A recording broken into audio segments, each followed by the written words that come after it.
All right, so welcome. For those of you who don't know me, my name is Eli Melech Tenenbaum. I'm just a member here at the shul, not a rabbi, nothing like that. I teach a class on Thursday nights in Kabbalah, and the combination of my class got preempted by an event for the synagogue on Thursday night, and the rabbi was out of town, so it worked out that I would be here instead. So thank you very much for coming. All right, so there's no way we can overlook Hanukkah. It's the first night of Hanukkah. We have to talk about it. So I'm going to give a little bit of Kabbalistic wisdom that I hope you haven't heard before. Actually be very much related, hopefully, to topics that you have heard, but again, just a little bit of a different perspective.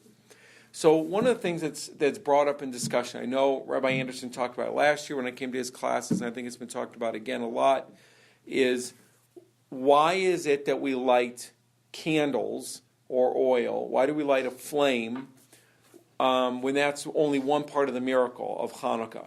So one part of the miracle generally is recognized as the victory of the small over the great, the Chashmonaim over the Greeks.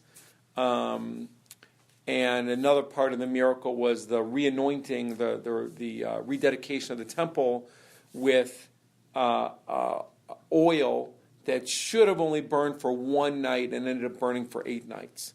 So, topic number one that often comes up in discussion is how come it seems that we're only recognizing that the primary activity, the fulfillment of the mitzvah of observing Hanukkah occurs through lighting of the candles. So one of the tools that Kabbalists often use is what's called gematria. And gematria is numerical values. So the numerical value of the word ner is a candle. Numerical value of the word ner, nun and resh, is 250. Okay? The Kabbalists recognize a series of what they call the unifications. So unifications they're combinations of names of the letters of God. So for example, one of the primary names of God is the Tetragrammaton, the Yud, the He, the Vav, and the He. And there are other names for God, like Elohim, Aleph Lamed, Kuf Yud Mem, and the Adni, Aleph Daled Nun Yun, Nun Yud. So when you put these together, so you put the Yud K Vav K together with the Aleph Daled Nun Yud, that's one unification. You put the Yud K Vav K together with the Elohim, and you put the Yud K Vav K together with the Aleph He Yud He. That combination also equals 250. So, and if you want to see it later, I'll be happy to spell it all out for you and show you. But I promise you, I added up last night. I didn't take it for granted. It is 250. So these unifications that the Chashmonaim called upon, this is awakening spiritual forces that were beyond just their physical strength. There's no way through their physical strength that they could overcome the power of the Greeks. But through other intelligences, through the support of God, through the spiritual activities that were going on around them, that they got by calling upon the unification, they were able to overcome the power. So those letters, again, adding up to 250, when we light the candles, we awaken those same unifications, that same strength, that same power, that same ability to overcome that the Chashmonaim called upon all those years ago when they overcame the Greeks. Now we also have it hidden within the name Chanukah. So I think Rabbi Orlowek talked about this name, Chanu Kaf He. And he mentioned that the Kaf He, which equals 25, is also the first day of Chanukah. The first day of Chanukah is Kaf He, the 25th of the month of Kislev. So Kaf He is also the number of letters in that unification I just spelled out for you. So there's 5 of the 6 names have 4 letters each, and one of the names, Elohim, has 5 letters. So if you add that all up, 6 times 4, 24, plus one additional letter for the one that's got 5, it's 25 letters. So it's also a signification that Hanukkah is related to these letters of the unifications that the Chashmonaim called upon. Okay, so that's one of the primary questions that always comes up. Why Why candles? Why nerot? Why do we light to recognize it? Well, again, the nerot, the candles, the fire, brings all of that light into our essence, everything from their victory, everything into our being. Okay, so another one of the common discussions that comes up is why are we lighting the number of candles from 1 up to 8, and why 8 at all? So here's where or how it normally comes up. So first of all, if we had one vial of oil that was supposed to burn for 1 night, and it burned for 8, how long was the miracle? 7.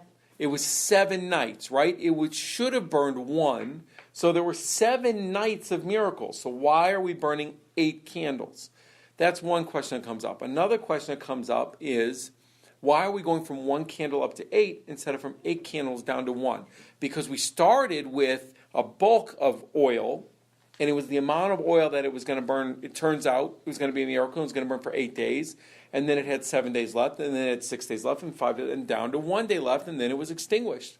So why don't we light candles according to that system? These are very common questions. It's actually a debate in the Talmud between what they call Beit Hillel and Beit Shammai. So, and those names come up all the time. So again, I'm going to try and give you a little bit of a Kabbalistic perspective, because hopefully you've heard some of the other perspectives. So first of all, the name Chanukah is actually an acronym. And it stands for, the Chet stands for the letter Chet, which is 8. The Nun is Nerot, which is candles. The Vav is Vehalachot, and the laws. I hate using the word laws, but the precepts. The Kaf is Kibet, and the Hay is Hillel. So I'll put it together.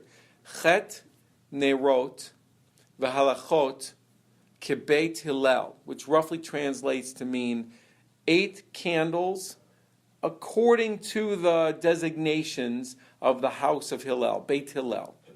Okay? So why did Hillel say 8 candles? This is a very famous story about Hillel. Hillel, there was a convert that came to see Hillel, and he said to Hillel, "Teach me the entire Torah while standing on 1 foot." And the response of Hillel to the convert is, don't do unto others as you wouldn't want them to do to you. The rest is commentary. Go and study. Now, what most people don't tell you is there's another half to the story. The other half to the story is the response of Beit Shammai. And Beit Shammai's response was more or less the opposite. He sent them away. He said, you don't have a right to even ask me this question. You need to go and you need to study and then come back to me after some time, and then we'll have a discussion about this. Okay, so it's 2 opposite perspectives. The perspective of Hillel was always one of starting from the base and creating growth. And the story of Beit Shammai is always try to get all the information you can from the beginning, and then I'll guide you additionally. Okay? So we're talking about 2 opposite perspectives. So the perspective of Hillel would start from the idea of building from 1 up to 8. And the philosophy of Shammai would follow the opposite philosophy. You got to start by getting it all together. That's your 8, building down to 1. Okay, so we got that part figured out. Now, why 8 candles instead of 7? Why does it say Chet Nerot, 8 candles, according to Beit Hillel, instead of 7? Because you run into a very interesting conflict if you don't use 8. Okay, let's say we've got Beit Shammai and Beit Hillel. On night number 1, Beit Shammai is going to light 7 candles, and Beit Hillel is going to light 1. Then we move to 6, and we move to 2. We move to 5, we move to 3. Then we move to 4 and 4. So on the 4th night, you got a conflict. Hillel and Shammai are saying the same thing. That's a problem. Hillel and Shammai don't accept this idea that they're saying the same thing. It can't be. You can't come from opposite perspectives and end up, even for a moment, in the same place. It can't be. So that's why we start from 8 and build down to 1, and from 1 and build up to 8. We always have to have evidence that we are increasing. We are always growing. This is the way our body is. This is the way our soul is. This is the way our life is. We always have to have positive evidence that we are on a pattern of growth. If we get to a place where the growth is not clear, we don't know where we're at. We're at some stagnant middle ground. Are we going up? Are we going down? We can't tell. This is a huge conflict for our soul, and we don't want to be in this place. So that brings together two, again, concepts that many of you have probably heard before. First of all, the idea that we light from one candle up to 8 instead of the other way around, even though it kind of makes sense to, so that we're always on a pattern of growth. And second, that we light 8 candles to recognize the miracle instead of 7, so that we've got evidence, positive physical evidence, that we are always going up. We're always elevating. And that's according to Beit Hillel. Always elevating. Yeah? When we light the candles, though, we light from the left to the right. Yeah, we light from the newest. Right. Yeah. But following along with that concept, wouldn't it be more logical to go one? That's a good question. I don't have an answer for you. I mean, I've always understood the idea that the newest is basically what you're awakening. But why go from one direction? I don't know. I don't know if it's a conflict. I never really thought about it too much. It's a good question. If I have an answer next week, I'll let you know.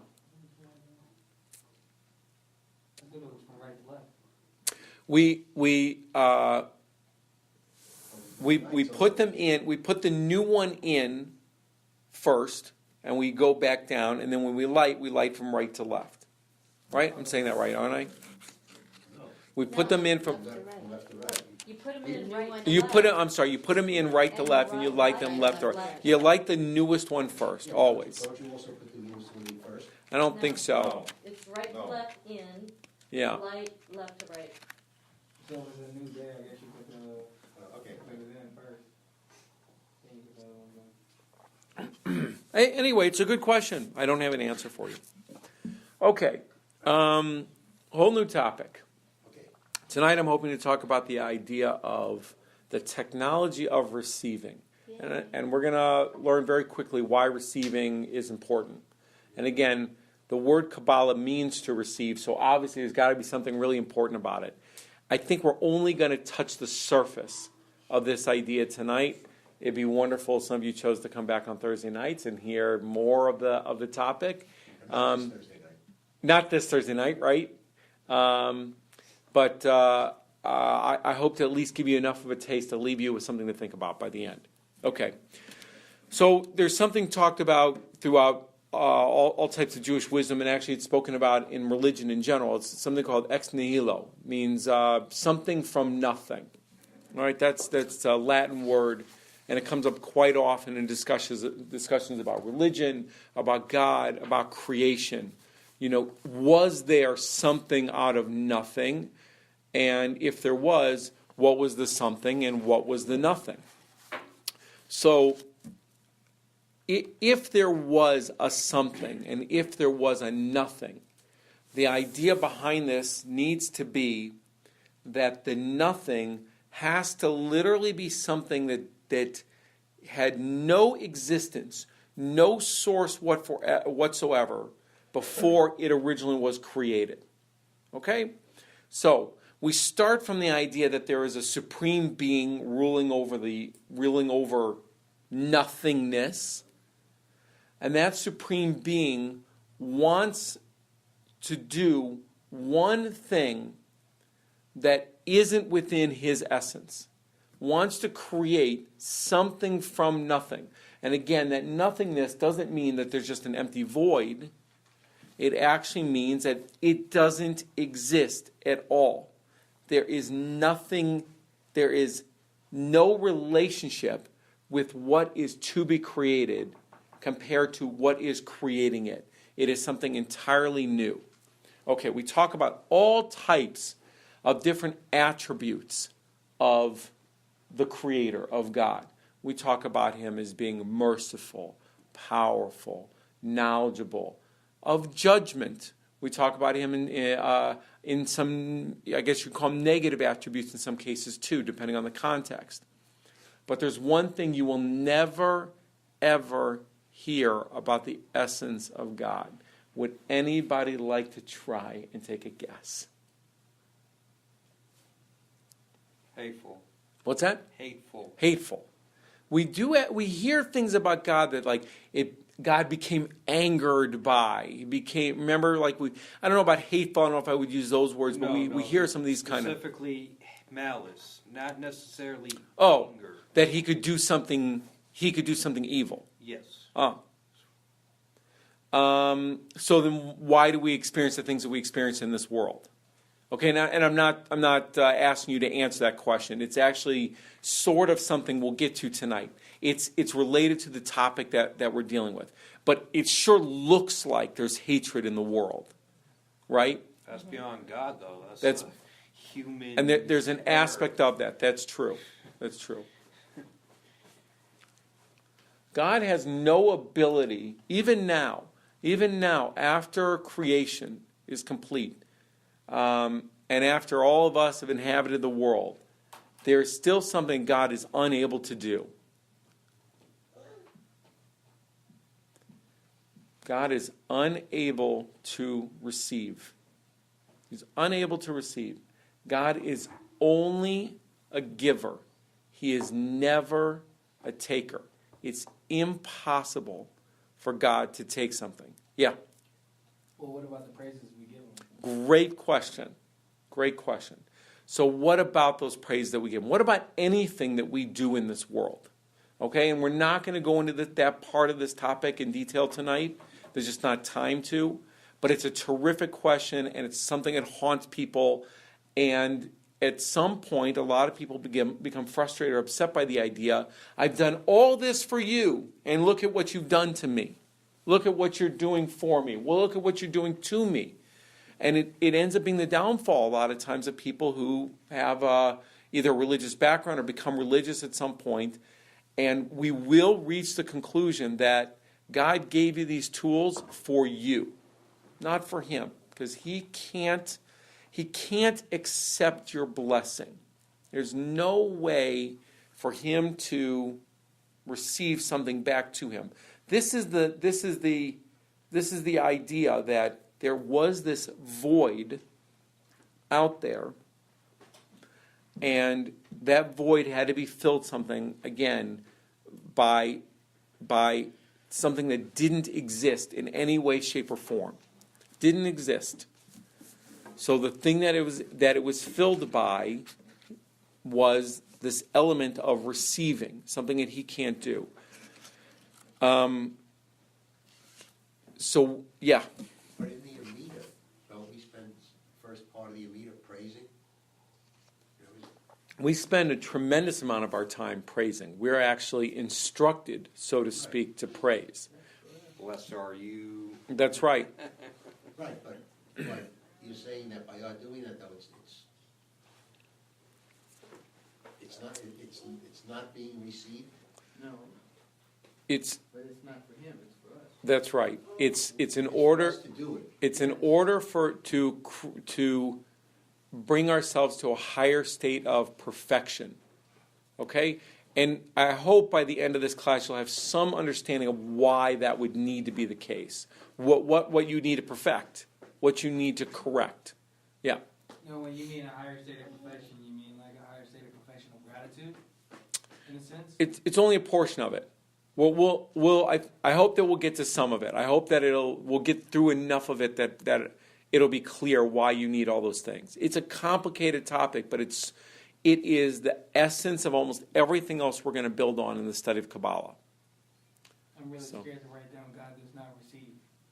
And I want to write it down, but it's like I really It's a really important thing, and actually you'll hear Rabbi Wein talk about it quite often when he gives his drasha. He says, God has no ability to get anything from us, not to take from us, not to receive from us. He has no needs. If somebody literally has everything, how do you give them something? Is there anything that God is lacking? So it's impossible for somebody with no lack to receive, which means that we were created in lack. That's the essence of what we're really saying. And what was created to fill this void of nothingness was a desire for all of God's goodness. And we talked about this in one of the very first Kabbalah classes. We talked about this idea, the famous saying, if a tree falls in a forest and nobody hears it, did the tree fall? Did it make a sound? So, if God is so great and amazing and wonderful and giving and it has all these things and so much, but there's nothing to receive it, is he good? Is he great? Is he all of those things? And by the way, you were saying that we started the class, you asked me, I've heard Kabbalah is dark and evil. These are the types of questions that if you're not in a positive state, in an open and welcoming state, they could drive you a little bit batty, To come to this conclusion that all these things we're doing in the world, that we're doing to worship God, that we're doing to praise him and pray for him, he can't receive. And that we are created only in order to have a desire for all of his goodness. That's why we exist, because he can't do that on his own. He has no ability to share goodness because there's nothing to receive it unless we're here. So the nothingness, again, to put a very, very clear word on it, the something out of nothing, the nothingness was the void of anything to receive, and the something that it was filled by was a desire to receive God's goodness. That is the only creation that there has ever been in this universe from nothingness. That's all there ever had to be. That's all there ever will be. The desire to receive God's goodness. Which is us. We were built with desire to receive God's goodness. So, pretty much what you're saying is God created the world, the heavens and earth. There still was a void until he placed us here in this world to receive his goodness. Right. So because he built us in with a desire to do so. The purpose of creation, which we've talked about in some of the earlier classes, is a phrase that's called Leitiv L'Nivra'av, which very roughly translates to mean to the benefit of that which was created. That is the thought of creation. The thought of creation is to benefit that which was created. So the only thing that God had to create in order to bring that idea into reality, his thought is, I need to create something that can receive all of the beneficence that I have to share. What do I need to create? I need to create a desire for that goodness. And that's what's inside of us. That's our soul. Our soul is embedded with a desire to receive God's goodness. Now we have a little bit of a conflict that's going to come up that many of you have probably heard, but you may not have yet thought about as we're opening this discussion and developing this topic. We all hear that we are sparks of God. Basically, that we're pieces of God. Most of you probably heard this concept before.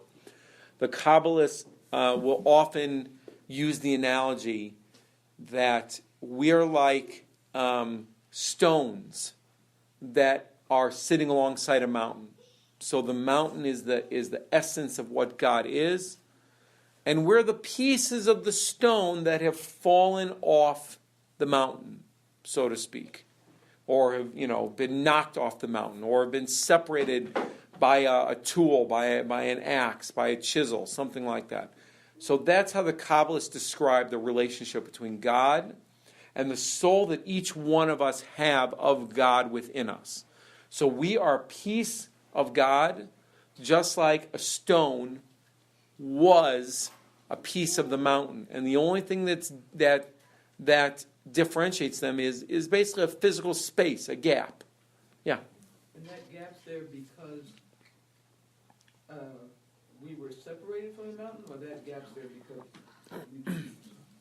And we are going to explore that question, and I also hope we'll get there tonight, because if we do, it means that we've gotten most of the way through what I wanted to talk about. All right. So, now,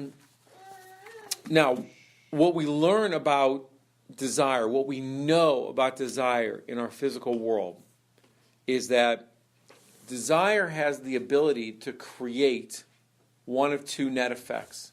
It has the ability to create enjoyment, or it has the ability to create, let's call it pain and displeasure. Right? So, if you have a desire for $1 million, and instead you get a bill in the mail for, probably even $50, you're going to be disappointed. I think that your desire will even feel like a vacuum, a negative, right? If, on the other hand, you had a desire for $5,000 and you got $10,000, your enjoyment, your fulfillment from awakening that desire will be kind of overwhelming in some ways. For some people, $5,000 is a lot of money. For some people, $5,000 is not that much money. But the enjoyment that you receive is in direct proportion to the level of the desire that you have. So most of us, for example, don't really have much of a desire for a penny. If you see a penny laying on the road, maybe you'll pick it up, maybe you won't. Different people behave different ways with that. But I don't think most of you are going to be overjoyed by having received the penny. Why? Because you didn't have a desire for the penny. You just didn't have it. It's not a negative. It's not really a positive either. So when we think about enjoyment and fulfillment, one of the biggest things that we need to recognize is that our enjoyment and our fulfillment in this world is in direct proportion to the desire that we have awakened within us for whatever it is that we're set to receive. Okay. Now that part of it, the enjoyment part of it, I want to stress because it's very important. The enjoyment was not new. This was not a new part in creation. I'll come back to it again and again because it's really a vital concept. Again, when we say something from nothing, we are only talking about desire. That is the only thing that needed to fill the void. The enjoyment was already there and already available. Enjoyment is something that is within God's being.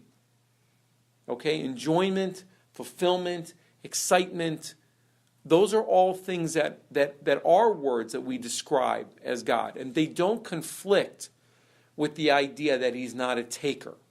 Okay? They don't conflict with that idea. That is something that existed. Enjoyment existed. Desire did not exist. Desire was created in order for us to receive the enjoyment that God was trying to shower upon us. The lack that God had of having something to give over everything that he is. All the enjoyment and fulfillment that he has to share, that he has available to us, can only be received through our desire and awakening a greater desire so that we have greater enjoyment of it. Okay?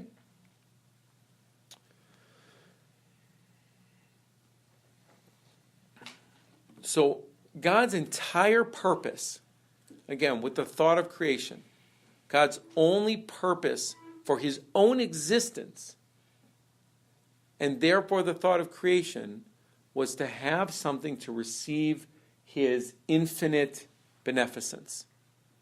That's it. So God has already fulfilled his role in the universe by creating desire. He's already fulfilled it. His entire purpose in creation, the entire thought of I have this goodness, this greatness, this infinite blessing within me to give over. Okay? And all I need is something to receive it. It's already been fulfilled by just the creation of desire. And I think that that's an important thing for people to ponder. You have within you everything that God intended you to have and everything you needed to have in order to receive everything that God thought of when he created the universe. Everything. Now, why don't you have it? Again, that's going to be a little bit of a topic for another night, and actually it's related to some things we've already gone over in some ways.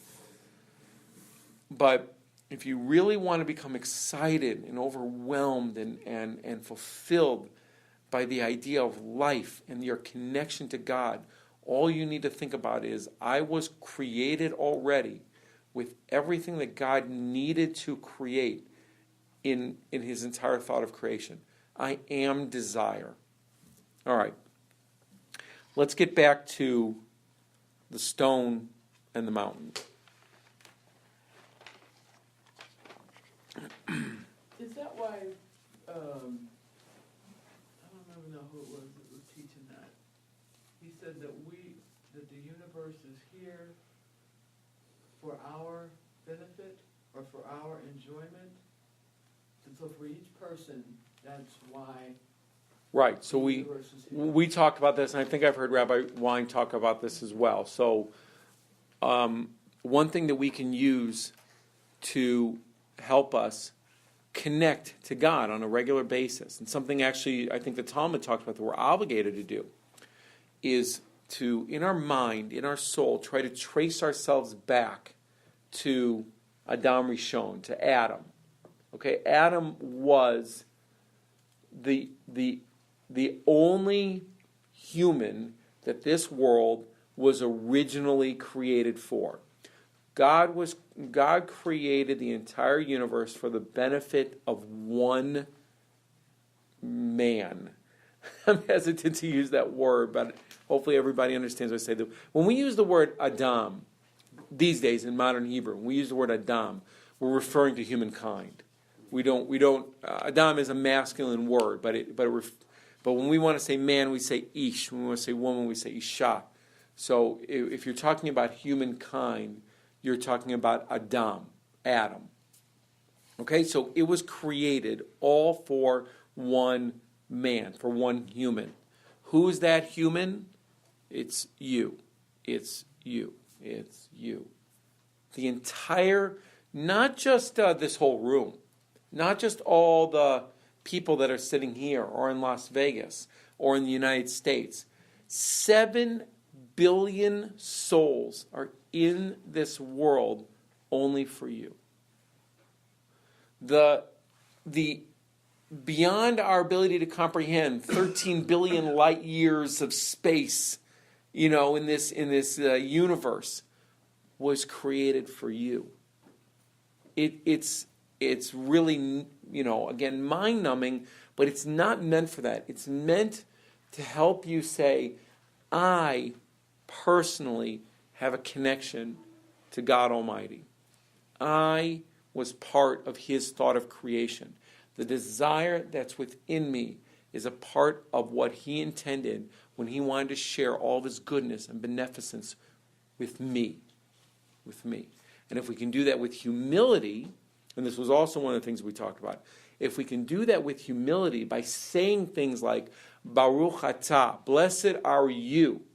So it brings us up, oh, blessed am I. Look at me. I'm the one with the big desire to receive. I'm the one making all the money. I'm the one doing all the work.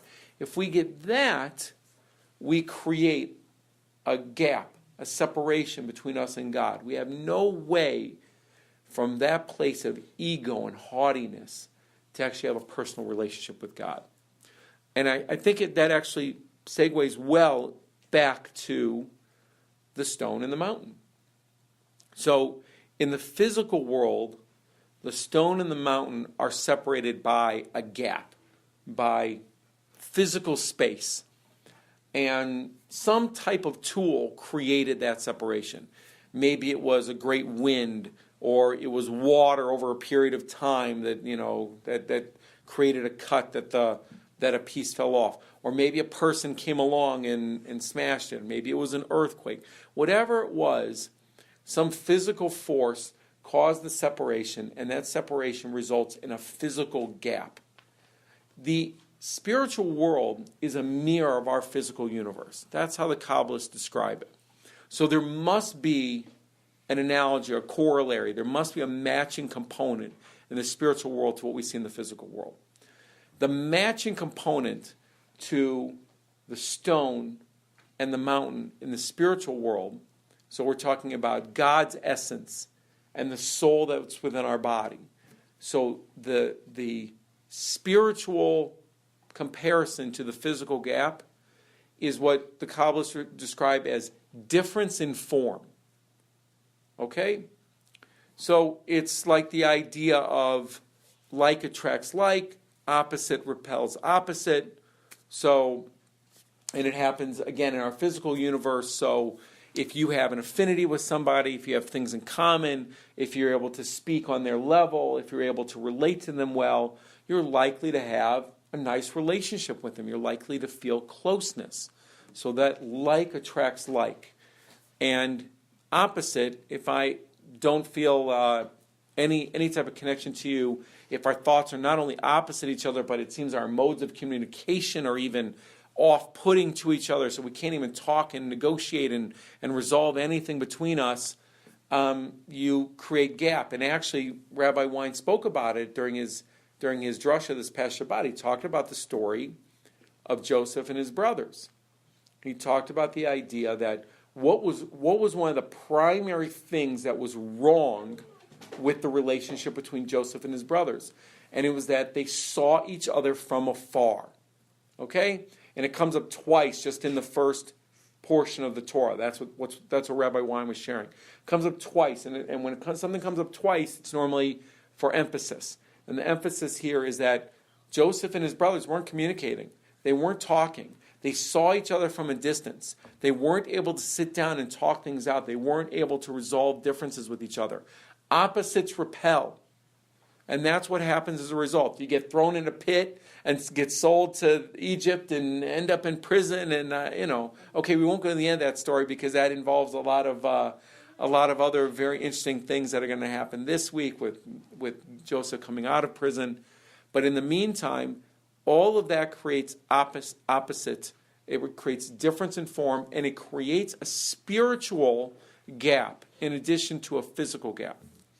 So if we focus only on the idea that we are desire, we are beings of receiving, while God, on the other hand, is a being of giving, okay? What it means for us in our world is that if we focus on the receiving alone, we are opposite of God. We have created a gap in the spiritual world between our soul and God, just the way the stone has created space between it and the mountain. So our oppositeness, our receiving, our taking is what creates opposite of form with God and makes it more or less impossible to be connected to Him. And that's why I really wanted to call this class the technology of receiving. Because in essence, we need to find a way to receive all of God's goodness without taking it. Okay? Because when we take God's goodness, we are opposite in form of God, and we cannot have a relationship or connection with Him. Yeah. You mean take it or keep it? I think we'll get there too. Is that what creates the need for praise? Yeah, so part of praise is helping to remove us from the equation. And this is also something we've talked about a little bit. So when you praise things that are external to you, thanking another person, just even saying thank you to another person, you're recognizing that whatever you've received didn't necessarily come just from, it didn't come from nowhere. It came from the source of whatever you received originated from God's goodness, because that's what you came here for.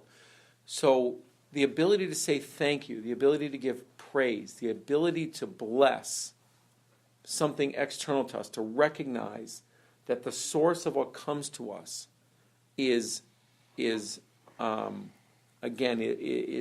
designed and designated for us, but not for us to take for us. Right? When we do that, when we capture and hold and remove aspects of praiseworthiness, of blessing, of care and thankfulness for each other, of appreciation, we completely and totally lose our connection to the Creator and to the entire reason why we were created. So we were created with desire in order to receive all of God's goodness.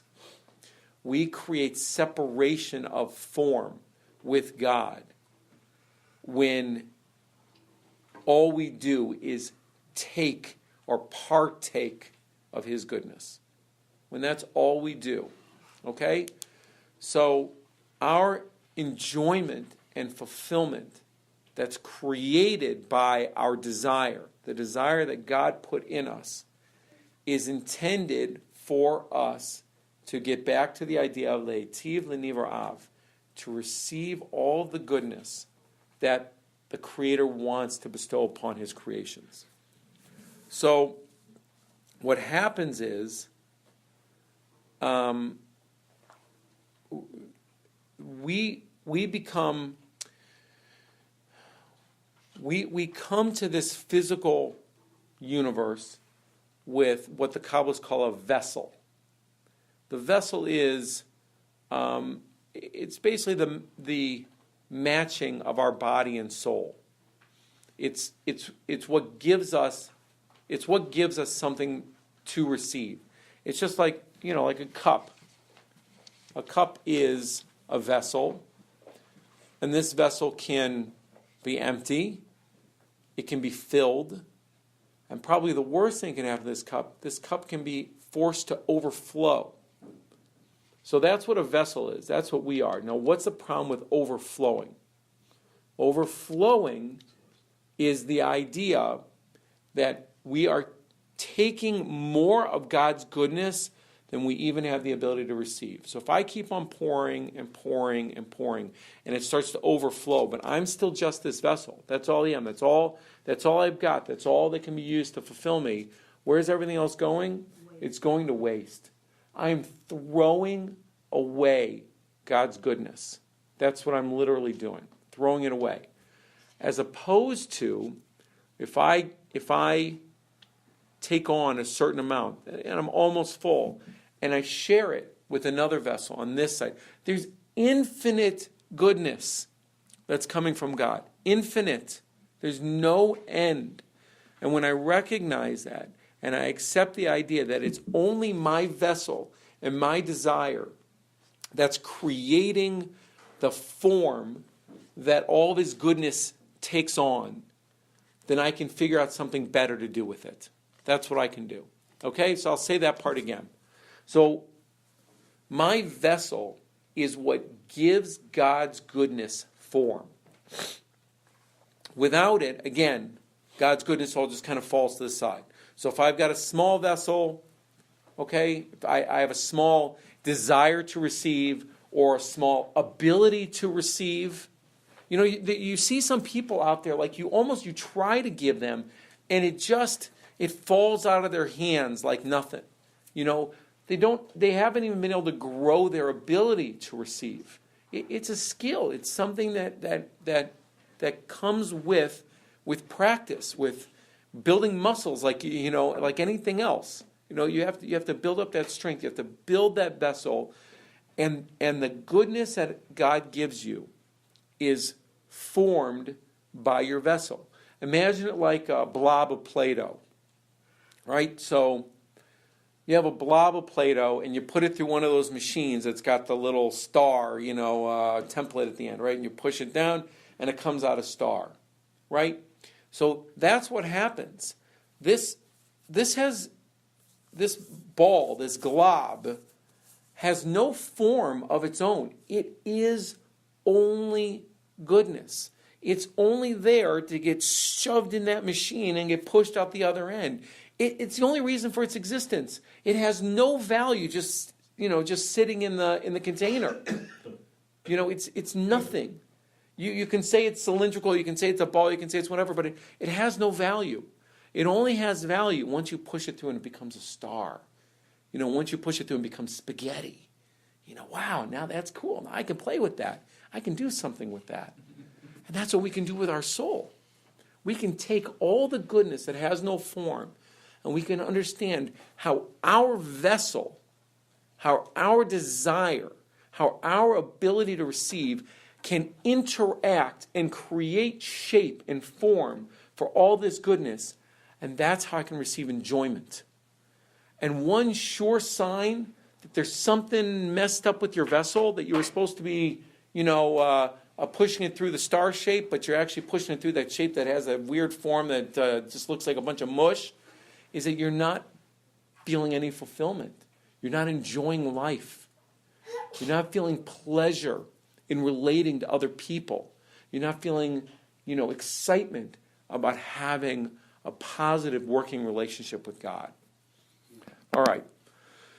I'm going to try to wrap this up with a couple of thoughts for you to grapple with that I hope will be positive for all of you, that I hope will help you grow your connection to, again, not just God, but all of God's goodness, all of the understanding of why you were created, just to receive this goodness.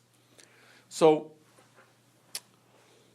there's a story that I've heard many different times. It starts very simple. So a wealthy man, real miser, never gives to anybody, comes out the door of the big building that he owns. He's in a hurry to get home. He's had a long day. And he sees a homeless man sitting on the street. And he normally doesn't give anything.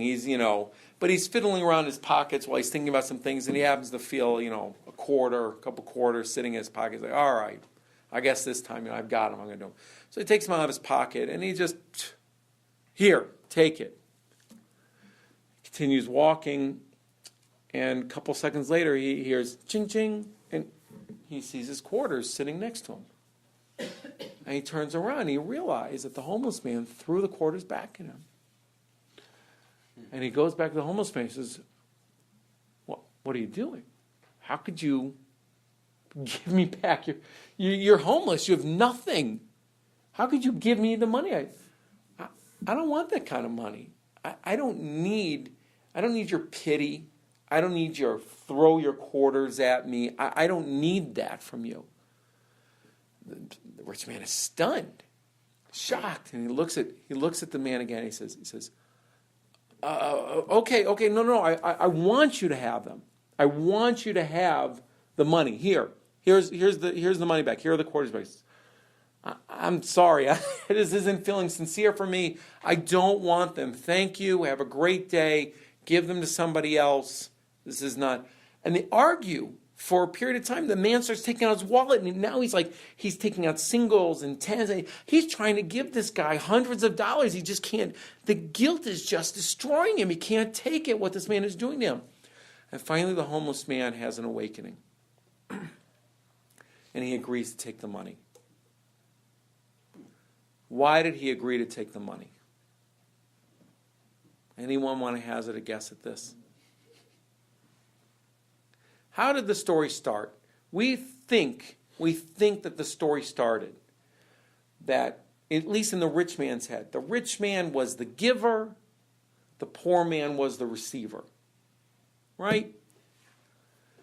And now that the rich man just wants to give and give and give and give and give, there's nothing to receive.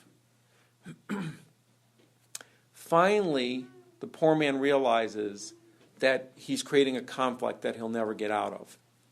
Because you have a man who wants to give with nothing that's able to receive. So the poor man understands, if I receive, I'm actually giving. By receiving the money that this man wants to give me so badly, I'm actually giving and returning back to the desire that he has. He has awoken within himself a desire to give. That's what's happened here. He had no desire to give, zero. He threw the money like it was nothing, like it was worthless paper. Didn't matter that it was actual physical money. He threw it like it had no meaning. And now he's trying to give away lots and lots of money because he's awoken a desire to give. And the only way that that desire can be fulfilled is by the poor man receiving the money. Receiving, not taking, but receiving the money. So by the poor man becoming the receiver, he's actually given fulfillment and joy to the rich man. This is our relationship to the Creator. The Creator has so much to give us. Infinite, beyond our imagination. Poor doesn't even begin to define what we are.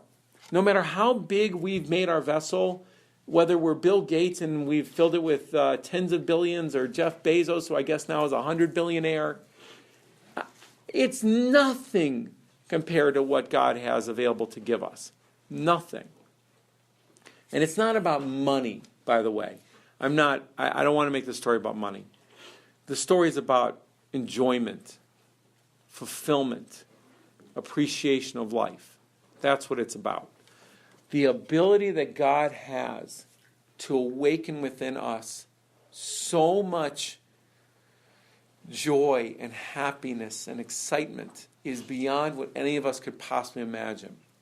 But the only way for us to return our stone to the mountain so that there is no difference anymore. There's no difference, right? And it is possible. It's possible for the stone to become part of the mountain again. It's possible for our soul to return to God and be all part of the same thing again. The only way for that to occur is for us to see that the way for us to receive is to become givers.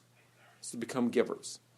The way for us to awaken a desire, the desire to receive from God, is to understand all of the joy and happiness that we are giving God by awakening a desire to receive His goodness. That's how we give to God. We give to God by receiving His goodness. That's how we give to Him. But we have to give to Him the way that the poor man received from the rich man. We have to give to Him in a way that we understand that when we take, we're giving the blessing back.